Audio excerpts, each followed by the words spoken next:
Welcome to Locke Key Unlocked, a podcast about IDW's Locke Key and now Netflix's Locke Key. As we kick off with the very first episode of the series, I'm Alex. I'm Justin.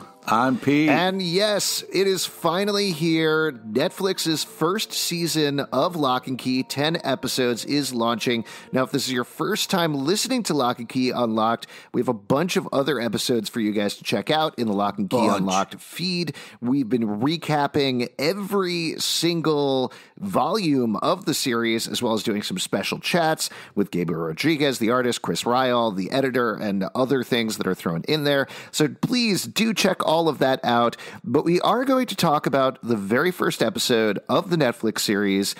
Before we get into it, though, I want to talk about your impressions. Pete, we were talking before we went on.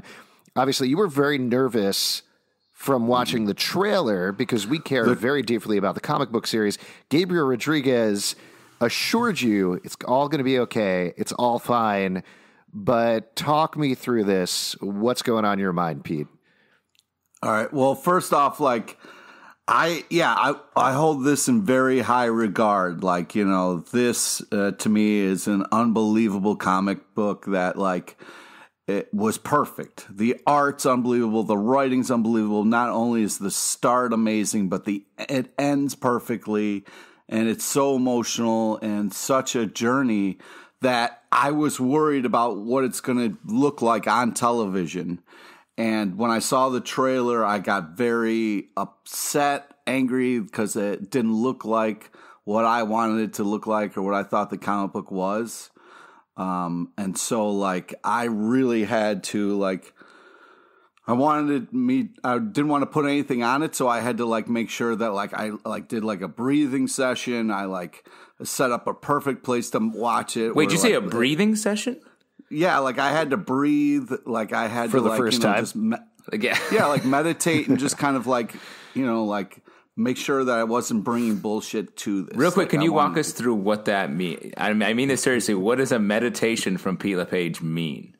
It's, it's holding weapons in your hand and just breathing in a way that you feel connected and open, Just that kind of thing. Couple follow-up questions on what you mean by weapons. Just, how some people like to have a blanket that they use, or maybe a teddy bear or something, something like that that's comforting to you. So you have a security weapon. Nunchucks, or what was it? Yeah, it's definitely my metal nunchucks. Yeah, great. So with all that out of the way, and then Justin will go over to you for your general impressions. How was it? Just broad strokes. Talking about this first episode, and we will break down all the individual pieces. How are you feeling right now, Pete? I feel glorious. Wow. I'll tell you what, I was super nervous going into this podcast after how hepped up you are of the trailer. I'm so glad to hear that. That is a huge wave of relief for me personally. They did such a good job of introducing you in a way that made you comfortable with who they were and what's going on. That moment in the car, really got me on board. And they did and even the opening credits with the animation and the music, so perfect. They did such a great job of sucking you into this world in a way that was really impressive. Justin, what about you? What was your, what meditative techniques did you do to get ready for this, and what happened next? I just, my normal TV routine is to run through the streets wielding my weapons just as a calming mechanism, which obviously a katana, grappling hook. Sure. I'm a one-man Teenage Mutant Ninja Turtle squad, just screaming, I'm ready to watch television before I go inside and sit and turn on the old tube. So once I was in that perfect mental state, I really liked it too. I was surprised. I guess maybe I'm a little more surprised than Pete. I was more oh, this is quite different. Especially where it starts. Where it started. Yeah. And I like that because it's hey, let it go, man. This isn't the book. Like we're doing something else. Well, I think there's enough touch points that happen throughout it. In the interest of full disclosure, I'll say that I've watched the whole first season at this point for work, for my day job, so I can do some coverage. But this first episode, at this point, I've watched it 3 times because the first time I watched it, I don't know that I was exactly halfway between you guys, but certainly I was very nervous about how they do it, like Pete. And I was surprised about all the changes, particularly that we know the story so well to see things go differently. I love the direction. I love the writing. I love the cast, but it was hard to divorce myself from thinking, okay, this isn't Welcome to Lovecraft on screen. It's something different. Right. But by this third time going through it, which I was watching again to prep for us taping the podcast, I think it's a really good pilot, which is something that you wouldn't expect from Netflix, which is normally very decompressed. You're normally watching a 10-hour movie. Yeah. But to me, they do such a good job of setting up the stakes, setting up the cast, setting up the concept of the keys, setting up the house, everything that's going to go on in the season, even though it is an hour long, and the rest of the episodes are actually sub 50 minutes. They're more broadcast TV length.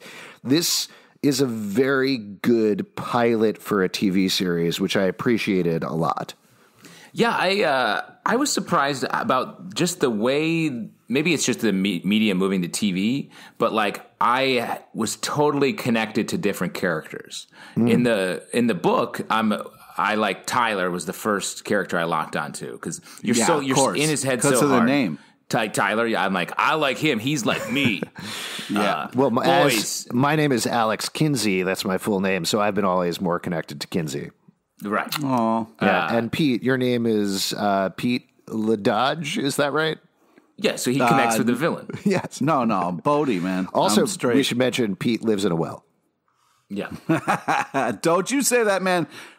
People should stay away from wells. Yeah, that is super clear. One of the running themes of our podcast is that Pete is very nervous and fearful of wells. I was walking through New York with Pete the other day, and we passed by a Wells Fargo, and he's like, not even that, cross to the other side of the street. Too close. Yeah, exactly. Too close.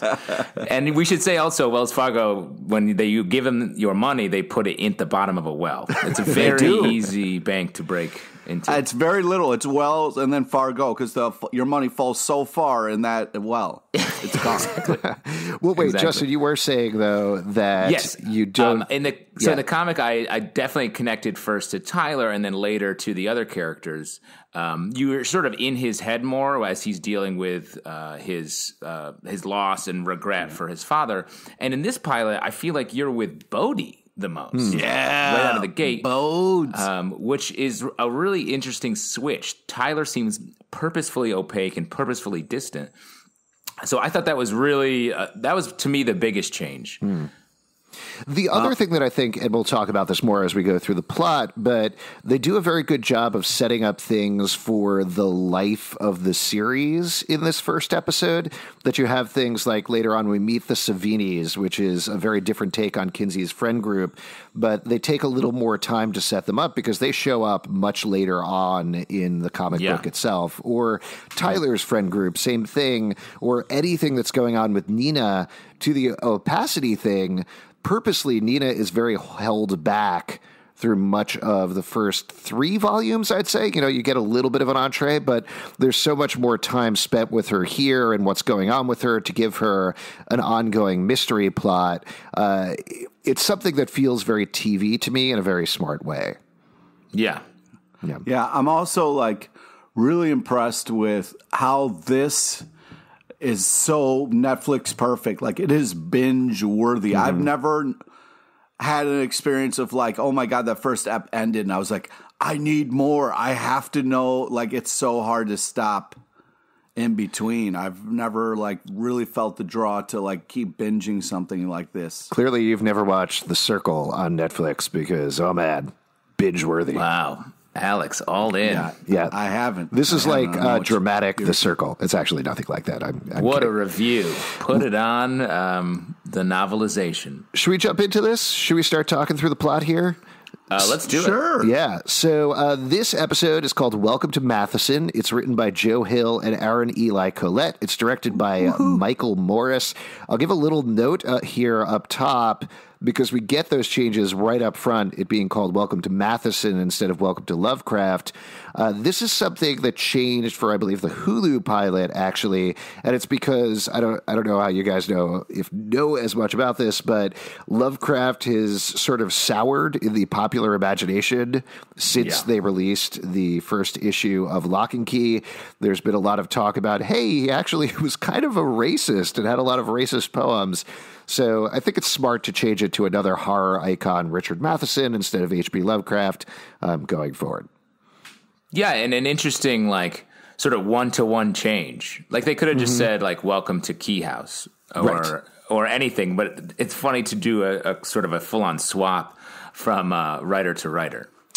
Well, this is another thing that I think points to, and I think it happens a little bit in this episode, but not to spoil too much, but like it does play out down the road, is we've talked a lot about things that didn't age as well in Locke and Key, the comic book, that were still well done, but didn't necessarily pan out.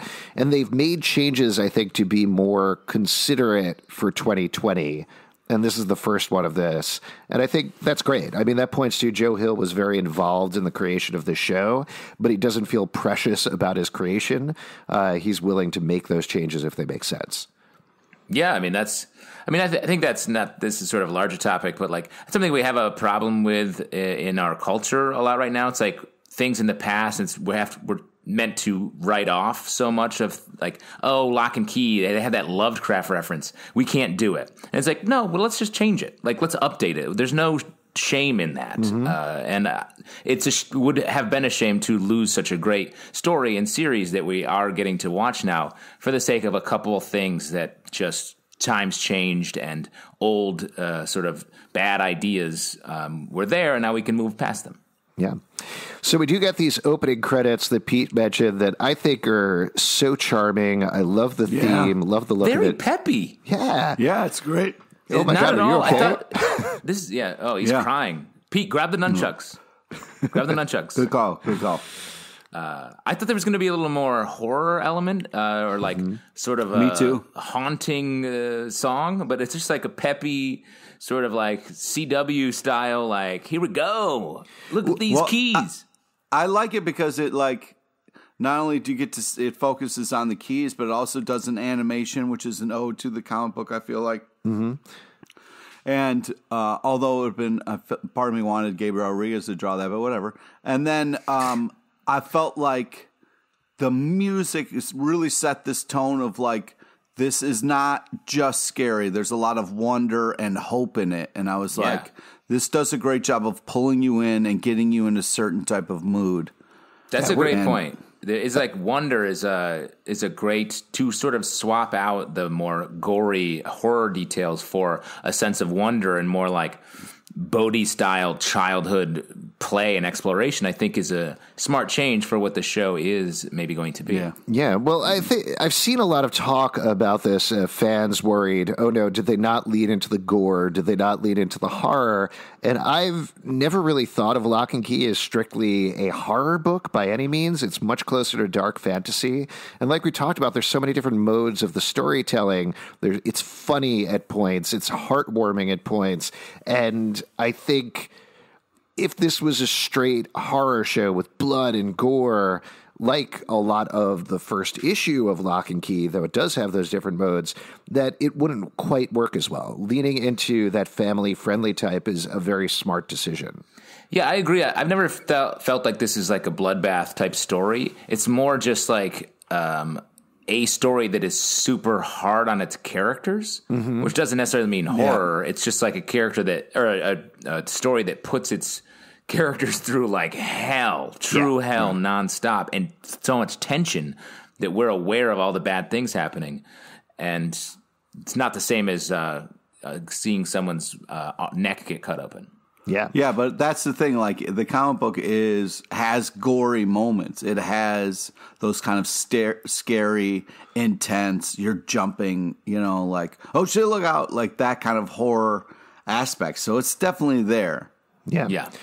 So with that out of the way, let's actually jump into the first scene. Well, wait, one more thing about this. Do you feel like it's a bit of a spoil to give away so many of the keys in the credit sequence? Yeah, I was surprised at how much information was in those credits. Because they really sort of explain each key visually, at least. Yeah. At the same time, you're seeing them. I think that's okay. I like the idea because if you haven't read Locke Key, you have no idea what any of that is. You don't know what it means. You don't know how it plays out or anything like that. So it's more of a tease, and certainly we don't get all of those in the first episode. So I think it's a smart thing from the Netflix binge perspective to get people interested. You see this music box, you don't see it in the first episode. You're like, I want to know what that is. I want to keep watching. Yeah, that's cool. I think that's a good way to look at it. And I guess it's a nice reminder as you're binging, if you do watch the credits each time you start over, it's like, oh yeah, look at all those keys. We're going to see some of them, and we know what they are. We're slowly going to learn what they are. Yeah. Overall, I was very much impressed with how much was packed in this first episode. Yeah. Well, let's jump into that first scene because this is something that is completely original for the show. We've never seen this before. I thought it was very smart that they started on regular keys because he's holding house keys. Yeah. Oh, I see what you're saying. Yeah, but you don't know. You don't know if they're regular keys on that. You didn't see them all. That's true. But you introduces the concept of keys and locks, meaning a key goes in the door and opens it. Boom. We're there. Right. But I was like, holy shit, is that Randall Locke? Are we going to see this right away, like in the comic book? I was very scared early. Like if you grow up in sort of a beaded door house, like if like a sort of a 60s commune vibe, you might not even know what a lock or a key is. And here we are, introduced to the concept. Well, I think that's a big problem, right? This man walks down the street, he pulls these things out of his pockets and he puts them into a thing, but what is it? You know, if you don't know, he needs to say, this is a key, I'm putting it in the lock, going in a door. Now I am inside. Now I'm sitting down. That's ridiculous. And there we go. Now we're all on the same page. Yeah, you guys should really watch The Circle. That's what they do on that show. Yeah, I mean, I feel like that's an accurate description of The Circle. It's a basic introduction of being a human over and over again. Kind of. What were you going to say, Pete? I'm just saying, who do you think this is for? Like people who babies never it's for babies. Used keys? Oh, just because you grew up in a door-based community, Pete? Like, I don't know. Some of us lived a little differently, you know? Yeah. Igloos. I'm just saying that, like, even the beaded curtains had ropes. You can tie them back every once in a while, bro. This is great. We're almost 20 minutes into this podcast, and we're up to a guy opening the door. Yeah. Every moment matters, Alex. I do want to talk about the scene, though, because it's a completely original scene for the show. Man gets called on the phone, is told Randall Locke is dead. He says he knows what he needs to do. He gathers a pick of some... actually, let me ask for some ground rules before we get into this. How much do we would want to talk about just purely the show versus our knowledge of what's coming? I was struggling with this as well. I think we should stick to the show because otherwise we'll spend the whole time being like, oh, it's just like this thing I saw. Or it'll be like, this is not like the thing I saw. I think we should really focus on what we're seeing. Right. As much as we can, I think. So man gets called on the phone. He gathers a pick of his friends. We see some floor plans. He pulls out this key of Key House. He pulls out the key, jabs it into his chest. Flame courses through his veins, and the house explodes, and he dies. So this is a big, bold way to suck you right into the series. Yeah, and not to go back on what I literally just said, but I don't know how this connects at all to anything from the comic series. This feels, I don't even know what it's touching on. Yeah. He said it was original. Yeah, I know, but a lot of times it would be an adaptation of something. So that to me is exciting. I love the introduction of what I'm going to call the flame key right out of the gate, and seeing what purpose it could have been. I think that was the bomb key. The bomb key? Yeah. I'm going to go with flame key as well. The thing that I like about this and overall about this episode is about... we get this huge action-y thing right at the beginning, but at that point, there's really, other than a very quick glimpse of the ghost door, there's no magic for about a half an hour. And then after the first bit of magic at half an hour, there's nothing for another 15 minutes. And it isn't until the last 5 to 10 minutes of the entire hour-long pilot that we get this huge, exciting action suspense sequence. And I just love the structuring of that. I love it because it lets you sit with the characters, get sucked into everything, enjoy them before it starts throwing in the supernatural mystery again. Yeah.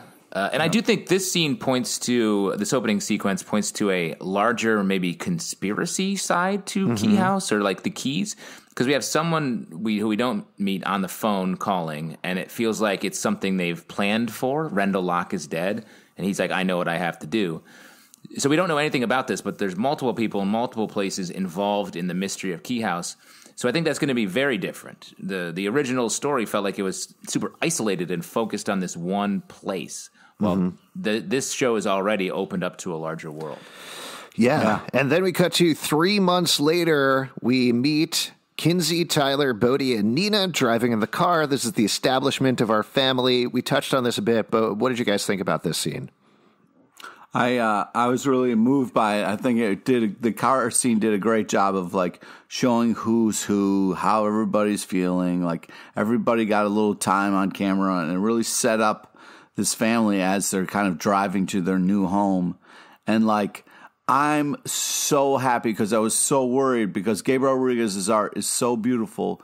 You better take time during the show and like show us amazing things that would be like somebody drew it. And then when the mom's like, look, we're here, and Bodhi like wipes off the window and goes, whoa, and you see this wide shot of them like driving this picturesque road, and it's a beautiful moment. I'm so glad that they're doing stuff like that.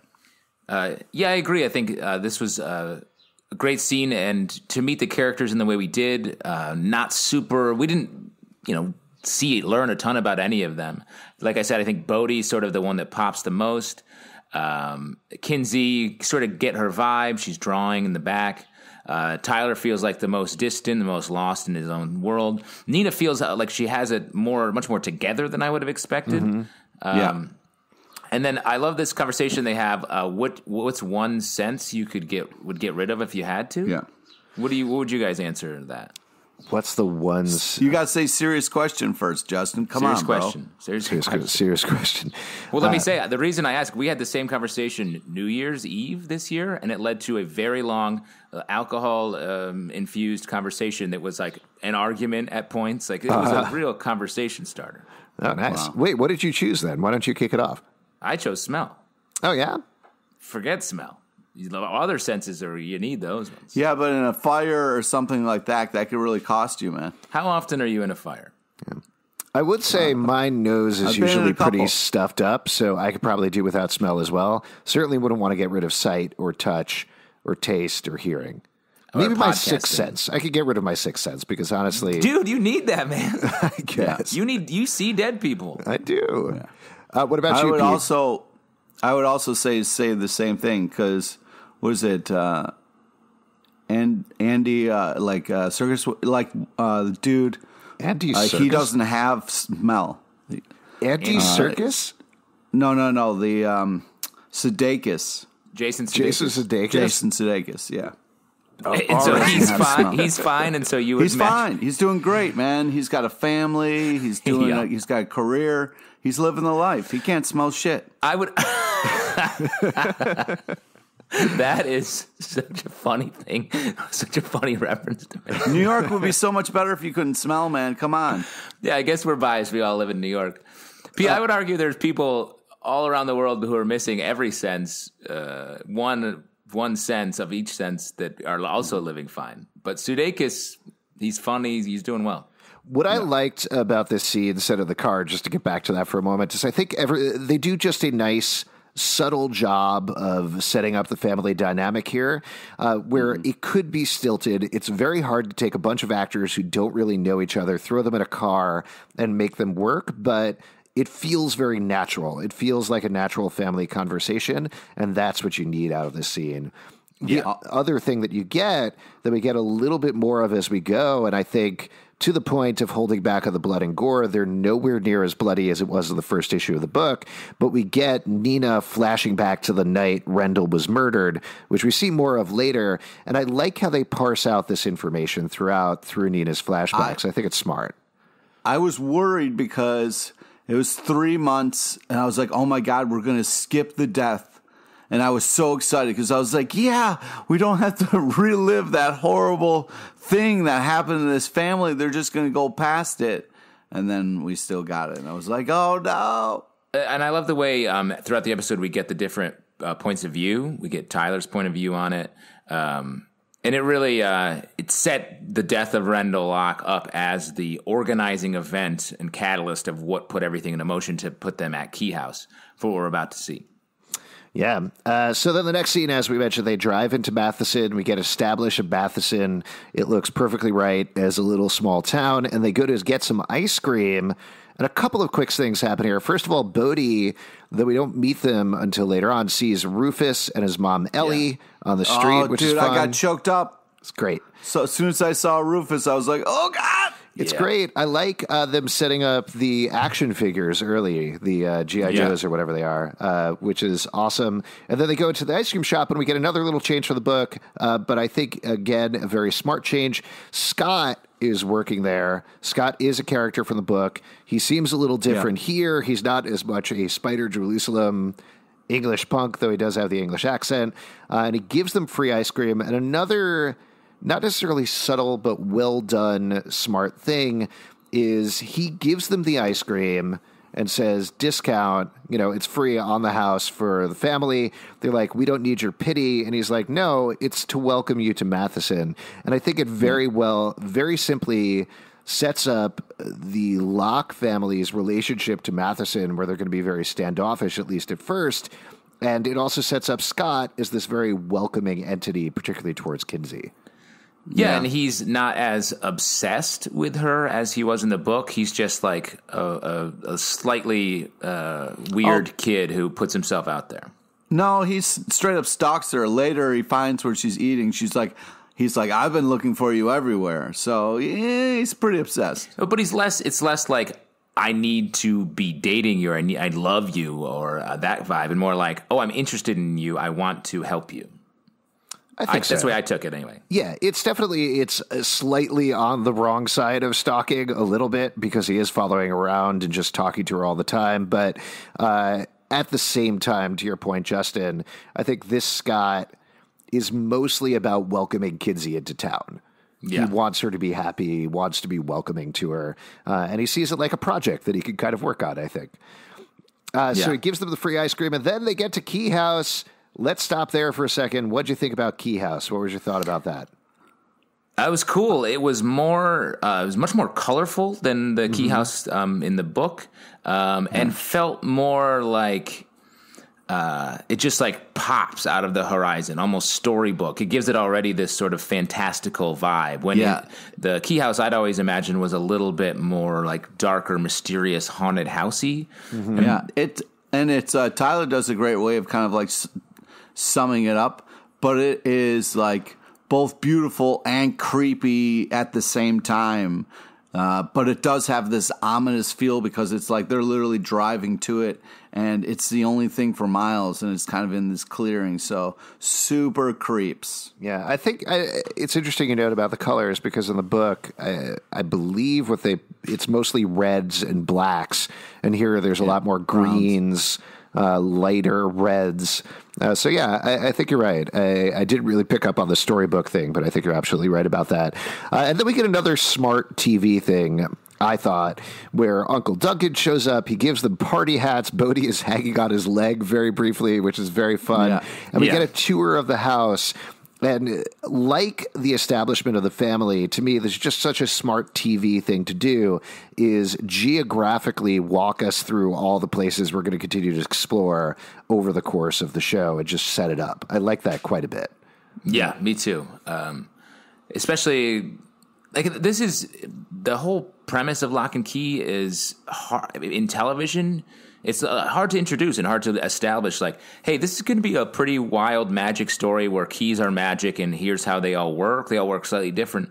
So I do think getting as many details sort of on the table in such a smart way really sets us up for success. I mean, they can't rely on most viewers having read so much of the material coming into episode 1. I mean, the large majority of viewers, because it is Netflix, are not going to. They just click on stuff. They're looking for the new thing that weekend that's featured. So if anything, I think the great thing about this is because the show is so strong, people are going to go back, hopefully, and read the books after this and find a new, fresh take on the story. But yeah, they're going to have no idea. They're going to see the camera pass by the ghost door. You get that ominous tone as Tyler walks past it, but there's no explanation. Unlike the first issue of the series, we don't see the ghost key. We don't see what happens with the ghost door or anything like that. It's just a tantalizing bit of information. One thing also in this sequence, Tyler and Kinsey feel very much closer in age. They feel like a little bit more of a unit. When I sort of, I've always seen them as the kids as three separate sort of pods. And this feels that they are almost like tandem in a way. Yeah, if they had revealed that they were twins or something like that, I wouldn't necessarily have been surprised. I think Tyler is still supposed to be older than Kinsey. But yeah, to your point, I like that choice too. I mean, it feels like what they do later on is they lean a little bit more into teen drama area, and that maybe part of that is aging Kinsey up a little bit and maybe aging Tyler down. Yeah. Also, like the fact that a lot of them are having these flashbacks is very interesting storytelling in a way that like letting you know that this really still is affecting them so much. So after the tour and after Uncle Duncan does some sweet, sweet puns, which actually are something taken right from the book. I mean, not those exact puns, but just the Locke family doing terrible puns. Tyler goes out and is very awkwardly smoking at the cliffs like it is the first time he's ever smoked a cigarette. Kinsey comes up and talks to him. And they have a very sweet conversation and end up taking a selfie for their dad, which Nina, as she puts Rendell's urn full of his ashes on the mantle, gets the text from the kids and flashes back to the night it all happened. I know I skipped past a bunch of things there. So before we get into the flashback proper, any notes on those? Was he smoking a cigarette? Or was he smoking I thought it was weed? A joint. Oh, it was a joint. But also, say, like hey, the Alex, way...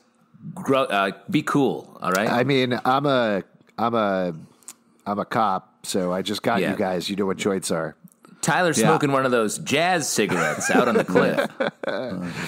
Some of the devil's lettuce there. Yeah, so like I just like the fact that he couldn't light it. Like he was shaking and like, you know, having a hard time. Like, and what I like about it, if it indeed was weed, and the reason I say that is later, Kinsey calls out Tyler for having red eyes. Yeah. So I do think that if he's sort of performatively trying to smoke weed to deal with his the trauma of his father's death, like I think that's just such a good character choice, and sort of the thing of like a teenager doesn't know what to do, so it's like, well, maybe I can just be cool and just like be high and let that fix my problems. Yeah. And to do all that with just him not being able to do it and not over-explaining it, I thought was just such a cool scene. The drowning cave that we see below is super scary and way farther down than. So I love that. That whole scene I thought was just one of the smartest uses of time in this pilot. Yeah, because you really got a lot of who Tyler is. Yeah. And kind of what he's going through. And you do get to see the caves because he's moved so much. Like he was going to spark it up early, but then sees this amazing view and is like kind of drawn towards it a little bit. And you get so much about their relationship, their dynamic. And it's one of my favorite scenes of the first ep. So then we do get this flashback as Nina gets the picture of Kinsey and Tyler, and we get a lot of information there. There's a little bit of a change to profession with her, I believe, where she is repairing some stained glass windows. She's painting them, and that's something that I think she's doing with Key House a little bit later on as well. Yeah, it made me think, do they flip houses? I think so. Rendell and Nina? Yeah, so that's interesting. And I think it does connect her more to the house a little bit, just from a creative. She does say she needs a project, so if she flips houses, this would be a perfect fixer-upper for her. Well, it does sound like that's what Duncan wants. Their plans on them doing is fixing the house up and then selling it. So they can have... I think thematically, that's also such a smart move for Nina because she is so tied to mending and fixing things, and to make that part of her job, part of her character that she can do throughout the season. I like that quite a bit. If she's trying to fix the house, if she's trying but can't fix herself, that's a good thematic thing to lay in for her. And one thing before we go into the flashback, I love that they text a picture to their dad's phone number, even though he's dead.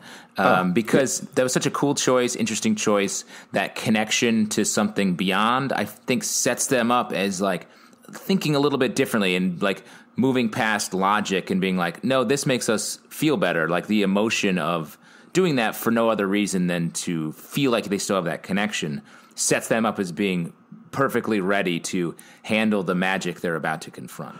Also, like, yeah, and I completely agree with that. But then also, like, it's so funny because the mom is having a moment with the urn where, you know, her husband is, and then the text comes up and it's for her dad, and the look on her face for their dad, her husband, is just like, holy crap. And she looks back at the urn like, did you just do this? Yeah. It's fucked up. It's very sad. We do get the flashback. We get to see Sam Lesser coming in, pointing a gun. Oh, my God, a perfect Sam Lesser. So creepy in all the right ways. Holy shit. Here's a crazy thing that I found out while tweeting with some of the folks behind the scenes. Thomas Mitchell Burnett, I think that's his name, who plays Sam Lesser, actually played Rufus in the Hulu pilot, and they liked him so much they recast him as Sam for the show. That's wild. Yeah. And that kind of goes into what Gabriel Rodriguez was talking about during our show when we interviewed him, was this idea that, like, they needed those failures to kind of get things right to get to this place. Well, because also we only see him briefly, but Kobe Bird, who plays Rufus, is so great and so perfect as well, and we'll see more of him as the show goes on. I was off put by how in the comic Sam Lesser feels like a little bit ageless or a little bit outside of. He's not like a normal looking kid because of the way he's drawn. And this is like, oh shit, he's a kid. Yeah. He walks in and, you know, shoots Nina, which is also a change, and that was a big surprise. And then kills Rendell, and it's like a child doing it. And that was more unsettling. In the book, you already know he has issues, and you see it coming a little bit more. And this was like, whoa. So that was interesting. Well, and I think that sets up a little bit. He becomes much more sympathetic, even in a very effed up kind of way, later on in the book. And I think that plays into the casting as well. To your point, he looks younger. He looks the same age as Tyler, which is what he's supposed to be. Yeah.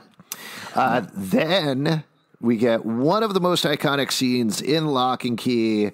Bodhi wanders out of the house, goes to the well, takes a Polaroid photograph, drops it. The photo pops right back up, and he says, "Hello, are you my echo?" And the echo says, "Yes, I am Bodhi." I thought they executed this perfectly. Okay. I felt like it was so awesome. The first episode could have ended there. It was like such an amazing moment. Well, they're about 20 minutes in, so that would have been kind of short. But. No, but I'm just saying, like, just how dramatic of a moment that was. And it, like, that's almost kind of like a fade to the back, roll credits moment. It's so powerful, is all I'm saying. Yeah, you just bump up the dan, dan, dan, dan, dan, dan. Yeah. You know what I'm talking about. Back in Black? Yeah. Nice. That would have been a wild choice. Couldn't tell if you were doing Thunderstruck or Back in Black. It was a little whatever you want to do. Okay. I love the choice to give him the Polaroid camera and have that be playing out this whole time. And great scene. The framing shot of, like, you see the well, it's right in front of you, and then the three windows that are just open with kind of bars on it, and then Bodhi's trying to kind of squeeze through that one window. It's just such an amazing shot, and I feel like belongs in a comic book. It's like so someone well should do done. A comic book of that. Yeah, it's just the cinematography. I'm so happy they're doing shots like this. I was so worried it was going to be focused on the people and the action. The fact that they're it was focused on the still well. doing tonal shots and, like, really committing to the art of the comic book is just so great. Now, Pete, are you afraid of regular holes in the ground as well, or is it specifically little holes with little bricks circles around them? Yeah, it's strictly wells, but if I see like a giant hole in the ground, I'm not going to go anywhere near that either. And it's also H.G. Wells' stories, right? Because I tried to give you that copy of The Time Machine and you threw it back at me. Yeah. Not for me. So a couple of things happened really quickly. We mentioned the conversation where Duncan and Nina are talking about the house. Duncan doesn't like it, but he's not sure why. Nobody believes Bodhi about the well or the echo, which also so straight out of the book. And then we get a great scene in the morning that I think continues to do a really good job of establishing Nina, or this take on Nina. She's making breakfast for them, and it's very bad, which I thought was very fun. She is unable to handle anything. Clearly, the kids are handling everything. Kinsey gets a little bit of a new look. And it like paced out throughout, it bringing the family back together versus setting them off on these separate missions really emphasizes the bond there very nicely. I agree. I also like when Nina and Duncan are talking, she mentions Brian, which I believe is Duncan's partner. Mm-hmm. Yeah. And in the comic, I think Duncan was hiding that he was gay, and in this, he's out to the family anyway. And I thought that was like a nice update to the character. Yeah. The sequence of Bodhi busting and flipping off the house, I thought was also very funny. This is the Aloha moment was so great, and it was such like a little kid. Like once they have a fun thing like that, the fact that they don't let go and they keep doing it. It was such the whole Aloha bit is great, but to me it almost means more than just the bit, because that was the moment to me that crisped in that, at least with this first episode, what I think they're going for, which is it felt very Goonies to me, that you have this like very dirty but clean joke that plays out throughout. It's so funny the way Jackson Robert Scott delivers the Aloha later on, flipping off Nina and saying Aloha. Yeah. Hilarious, but very fun. Like it makes it more treasure hunty and makes it more adventure-y, and it is like the Fox pilot was produced by Steven Spielberg, and I think they got towards this, but not all the way.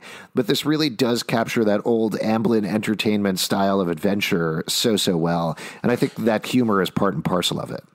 Goonies is such a good touchstone. I hadn't thought of that before, but it's great and spot on, where there's magic everywhere throughout the journey, and it's just walking into the next piece of it. And I feel like that's the way this show is going to sort of spill out. Yeah. Yeah. So then we get some scenes at Matheson Academy. Kinsey overhears a girl that we later learn is Eden, and another girl, I keep blanking on her name, I'll look it up later, that Tyler hits on at the party. They're talking about Kinsey, don't realize she's listening, but it clearly puts her off, so that Kinsey is hiding under the stairs, as we mentioned earlier. Scott has a very sweet, funny conversation with her about Sriracha and Felonia, and explains that he is part of a group called the Savinis, inspired by the master of modern gore, and they love her and invites her to come over, which I like the scene quite a bit. I thought that was fun. I thought the note about your Hogwarts letter is never going to come written there. Yeah. It just makes the whole school, like the house, feel more lived in. Yeah, agreed. Yeah. So good. Yeah. And then we also get Tyler playing hockey. In the middle of that, he flashes back to Rendell being killed. And then the flip side of it, two dudes who he plays hockey with are like, dude, it's so cool that your dad was killed. You're going to totally get laid at this party. Yeah. Which felt very teen to me in exactly the right way. Brinker. We get Brinker the jerk right there out of the gate. Yep. Mm-hmm. I love having him there. He's such a good, like, 80s style rich kid movie villain, and he's well cast. Yeah. Now, let's get to the next thing, because there's another big change for the TV series that I'm curious to get your beat on. But we get Bodhi skating around the house. We get that fun Aloha moment. Wheelies with Nina. He's like, nope, don't want to go into town with you. Thanks so much. Stays back. He's watching TV, eating sugary cereal. Which point, living the life. He hears some whispering. And this is, technically speaking, a big change from the books, where he finds out from the Echo, the lady in the well, she explains the keys, say they whisper to special people, go find me these keys, find all the keys in the house.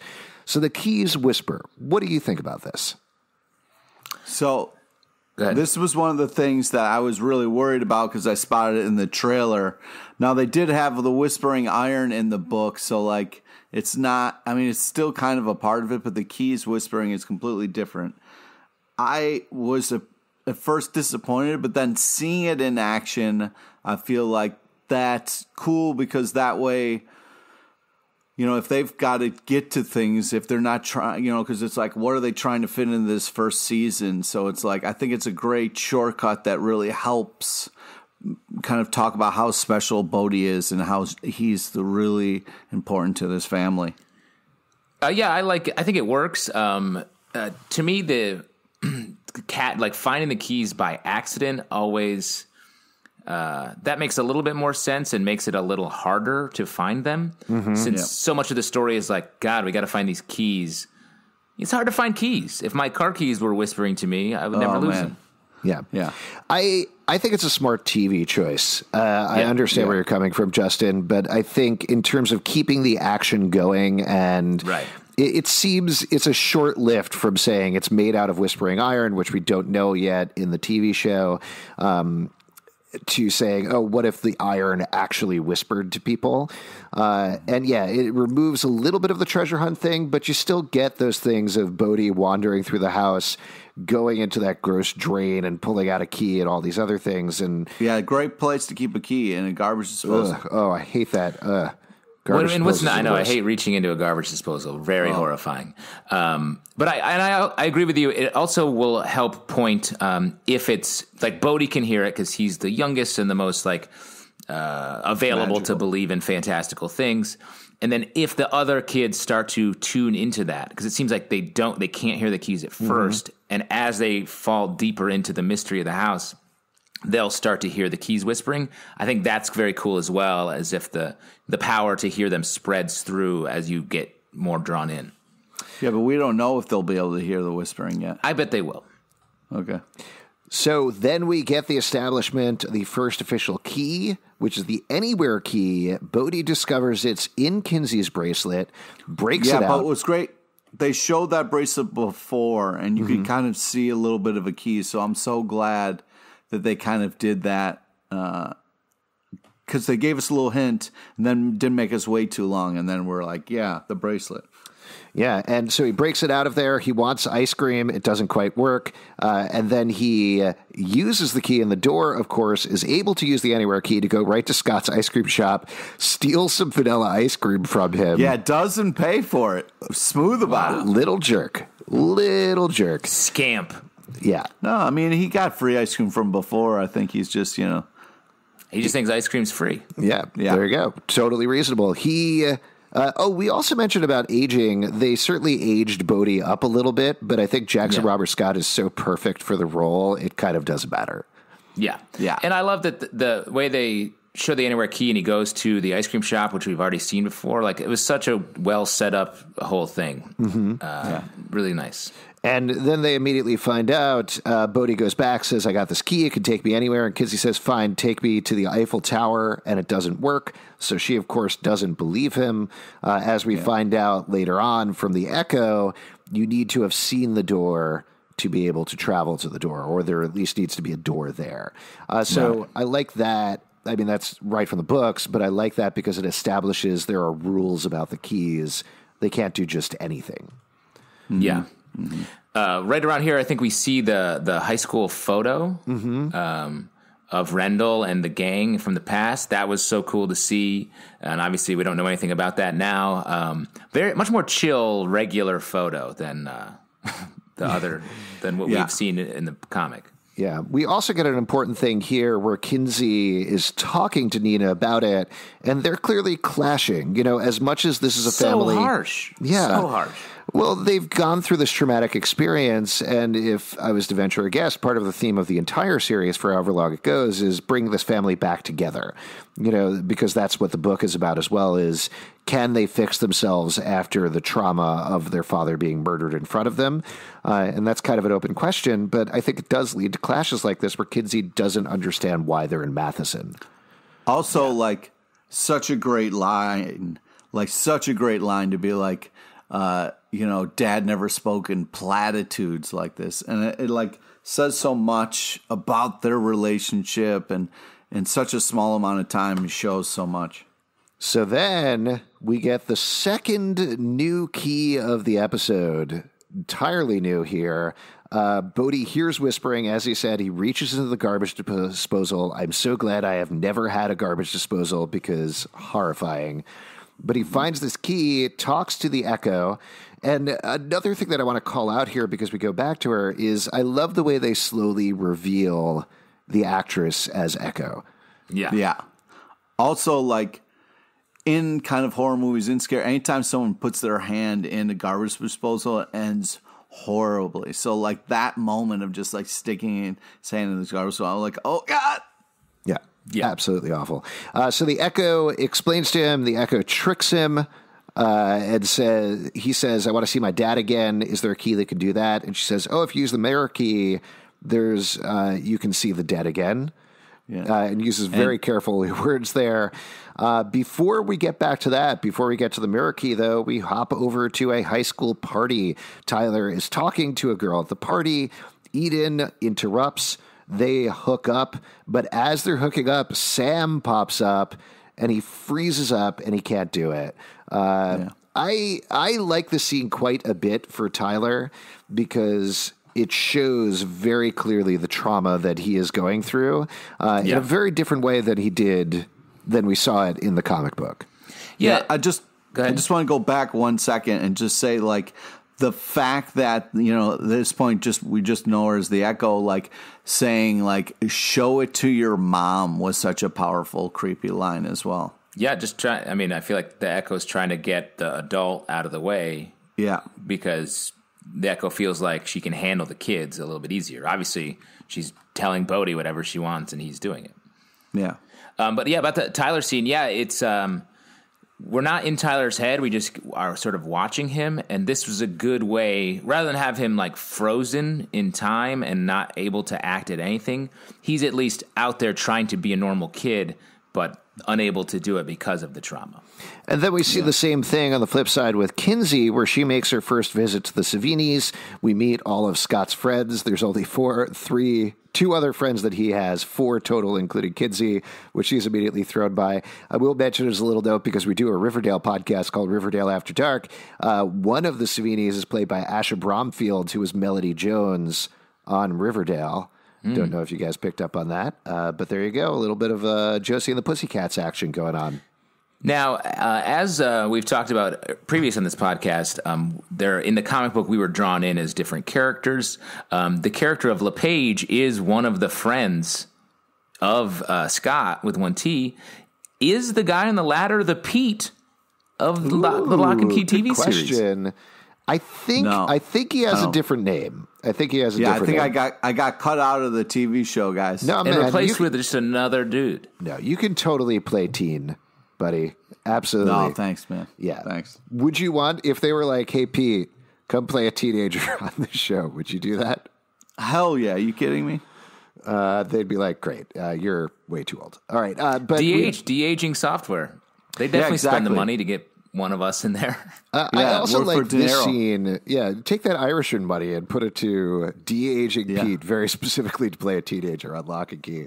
So I like the scene as well because they're watching a horror movie. I think it's Day of the Dead, and they're just ripping it apart, just having a great time. They start talking about Final Girls, and Kinsey walks out and storms out, flips out at Scott, and is like, no, Final Girls aren't like that. Sometimes they freeze. Sometimes they're too scared. That's not how it happens in real life. And Scott, of course, is a dumb idiot that he was like, come watch this bloody, gory horror movie. And I love how the actor who's playing Scott is playing it, because there's a softness and sweetness to him that wasn't necessarily present in the book. Oh, it was It was there. It was just more hidden, I feel like. Yeah, and he just keeps making mistakes because he's a kid, and he very blindly walks into like continually harming this relationship that he really wants to go well. Yeah. By the way, I looked up his name. It's Patrice Jones, but I think he's doing a great job. I ship him. I ship him with Kinsey already, guys. Yeah. There we go. But yeah, she walks home. Tyler picks her up, and then we head into our final sequence here, which is the big action suspense sequence. Bodhi uses the mirror key and immediately sees a super creepy, super evil Bodhi. Run away! So creepy. Oh my God. Run away! Now, all of this was really well done. I assume most viewers realize this, but Jackson Robert Scott played Georgie, the little yellow raincoated kid from It, who says, "We all float down here." And is horrifying in that movie. He worked with Andy Muschietti, who directed It, who directed the Hulu pilot. So such a great holdover. I love that he's pure and innocent and funny, except for this one moment in the mirror, which is like, oh, right, that's Georgie. I remember. Yeah.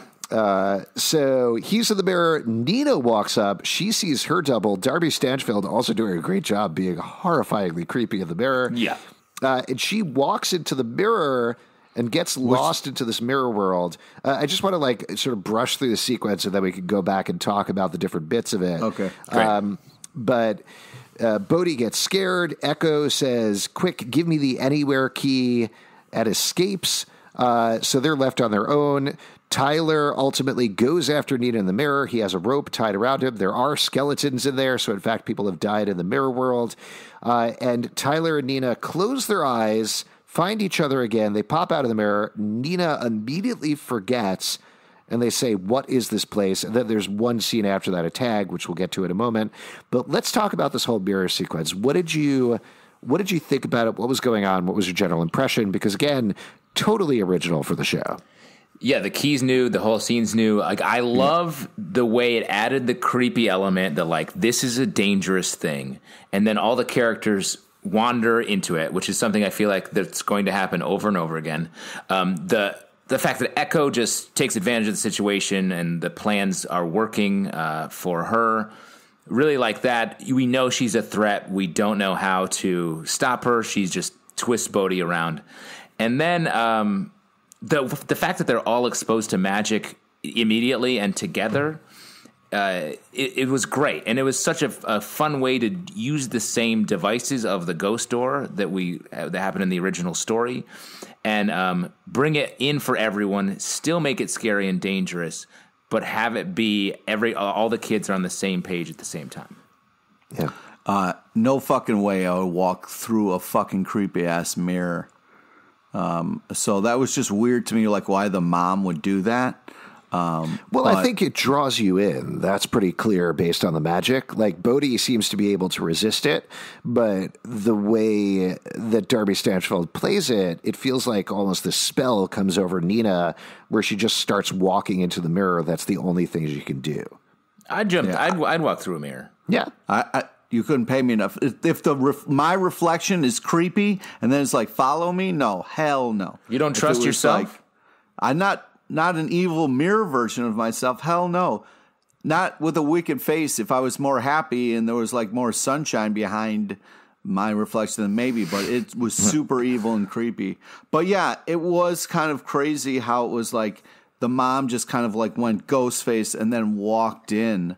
But I did love the touch of like Bodhi opening the door after Echo leaves and grabbing the rope, like such a smart kid thing to do. Yeah, I do think on this why she walked into it. I think the place was called the place of self-reflection or something. Yeah, and I think the Locke family is especially vulnerable to that, and maybe that's why she was drawn in so quickly because she hasn't been able to deal with these horrible events. And so the going to a place where all you have is to figure out walk through your problems or obsess about your problems makes sense why she was drawn immediately into it. I love the sequence overall. I mean, I think to that point also when she touches the mirrors, they break, which is she can only get so close to self-reflecting before it starts to break her into a million pieces.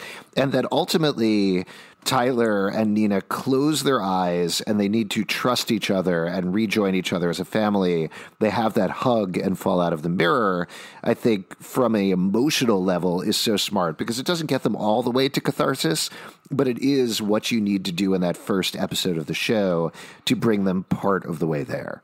Yeah, like you can't, if you try to deal with these horrifying problems by yourself, you can easily get lost with them. If you close your eyes, get out of your own head for a second and open up to your family, then you can move forward and be rescued. And I think that they just physicalized and showed us that rather than having to tell us that. And I think that, to your point, Alex, is setting up how they will succeed throughout the rest of the season.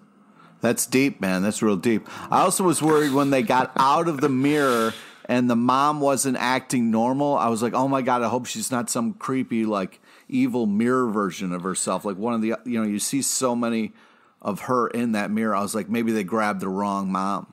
No, I don't. That's not what it was. I mean, I think, we know what's going on. We're not going to talk about spoilers, but. I realized that, but I had just had a moment where the mom wasn't, like, I was waiting for maybe that creepy smile would come back. But that just, like, talks about how tense that moment is and how well they're kind of playing with it. Yeah, I love this whole sequence. I love how it was filmed. I love the music in it in particular is great. And then they amp up the music even more for this last scene where we get to see Sam Lesser. He's in prison and somebody has come to visit him. And of course, it's the Echo. And she says, I told you I would come see you. And that's how we had the episode. To your point about keeping it binge-worthy, if you don't know the story, I love this moment because why would you think these two people are working together or knew each other? Yeah. And that really starts to bring together the mystery of the show in a big way. Yeah. Unbelievable ending. So that happy. All said, let's unlock our key moment for this episode. Pete, we'll start with you. What was your key moment in this episode? I really feel like it was the joint on the cliff's edge moment where it was like you get to see where a lot of shit's going to go down. Like they tease that, but they do it in such a beautiful way of like, even though there's so much horrors in that cave, it's also kind of beautiful in drawing the main characters to that. So like, and the fact that he's so messed up he can't use a lighter is. I just felt like that was such a key moment and so beautiful and powerful. Justin, what about you? Key moment? For me, it was Bodhi on his wheelies rolling around the house. Yeah. Really, I love wheelies. Can you believe these wheels in his shoes? It's crazy. Yeah. It's crazy. Did you see the like dust marks from when he was like, that's like how dirty it is? Yeah. Very cool little production choice for that. But I do think it establishes him as sort of the central figure in the show, the catalyst, the fact that he is sort of he's the youngest, he's the most able to believe in the Key House. He is going to set everything in motion. He's the most easily tricked by Echo, but he's also the one who will bring them the keys. He's the key master. He is the key master. Yeah. And I love that. I just want to say one quick thing, though, that we didn't really talk about. Is in the flashback we got to see the kind of murder of the dad a little bit, but I was kind of laughing a little bit that Tyler was locked out and he couldn't get in. You were because laughing? He didn't have the key. Well, he didn't have the key. He was locked out because he forgot keys. Yeah. And I was like, all right, guys, okay. Exactly. Yeah. That's the scene that establishes locks, and the first scene established how keys. important keys are. And now, see, keys, it you all need comes keys. Together. Also, it was a little weird to me that it was like, oh, okay, the bad guy runs out the back door, and I'm like, Tyler, this is your house, right? You should know about the back door. Jesus, you're coming hard for Tyler this episode. Coming hard. My key moment, which I already mentioned, is the Aloha joke, because that was the thing that really made me feel like, okay, I get what they're going for. Pete's giving me the finger right now. Hello, right back to you, Pete. Hello. Aloha. It's so funny. I keep thinking about that. It's so well delivered, but it really just, it elevates the whole thing to another level in a very clear way, and I love that. So if you'd like to support our podcast, patreon.com/Comic Book Club. We do a live show every Tuesday night at 7 p.m. at the People's Improv Theater Loft in New York. Come on by and we will chat with you about Locke and Key. Socially, Locke and Key Pod on Twitter, Instagram, or Facebook, iTunes, Android, Spotify, or Stitcher, or the app of your choice. Please subscribe. Also comment on Locke and Key Unlocked on iTunes. That helps us out a lot. comicbookclublive.com for this podcast and more. We will be recapping every episode of the series. Pete and I had a little bit of a tiff about it in the last episode, so I wanted to clarify. New episodes are going to be going up every, what do you think, 5 hours, Pete? Something like that? Fuck you. Yeah. No, we'll aim to put them up at least once a week, if not more frequently, so stay tuned for all that. Thank you, once a week. Maybe every 2 hours, I think now, is the pace for the episodes. And Aloha, motherfucker. Keep it locked right here.